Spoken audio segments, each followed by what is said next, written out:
Skaties, pārbaudi. Labdien! Kur tad es esmu ienākusi? Kas ir? Labdien! Jūs ciemos esat pie mikrologopēdiem.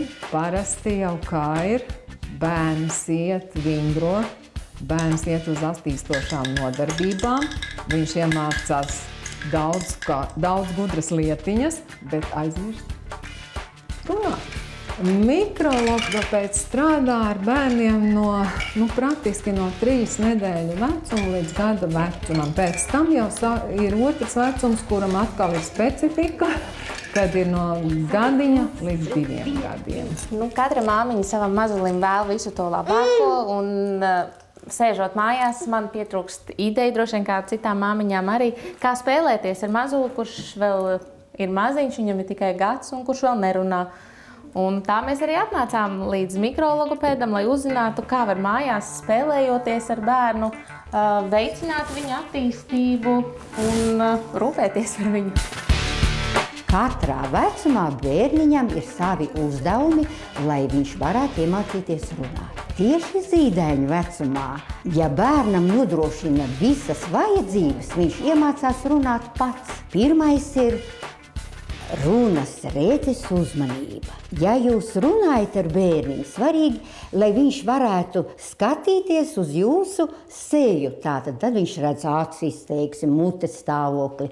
Un ja jūs tā ar viņu runāsiet, tad līdz 7 mēnešiem viņš pats atdarinās tieši to pašu lūpu stāvokli, pat sejas izteiksmi, kāda ir māmiņai.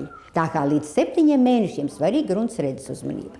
Ļoti svarīga ir runas dzirdes uzmanība, ka bērniņš prot koncentrēties un sadzirdēt mammīti, ko viņa saka. Runas skaņas ir dzimtās valodas skaņas, un uz tām tad arī bērnam ir jābūt runas dzirdes uzmanībai. Nākošais, kas ir ļoti svarīgi, lai bērniņš varētu ieklausīties sevī, ko viņš pats var izrunāt. Ja bērniņš ir nomodā, nevajadzētu, ka visu laiku ir televizors fonā, radio. Tad ir ļoti svarīgi, lai bērns darboties ar rokām. Tad ir redzes motorā koordinācija. Tātad, ko tas nozīmē? Acis ierauga un roka paņem. Ļoti svarīgi, lai līdz gadam bērns darbotos ar abām rokām vienādi. Jau pēc gads un 4 mēneši viņš izvēlās vadošo roku. Ļoti svarīgi, lai tā būtu labā roka, jo labā roka ir runas roka.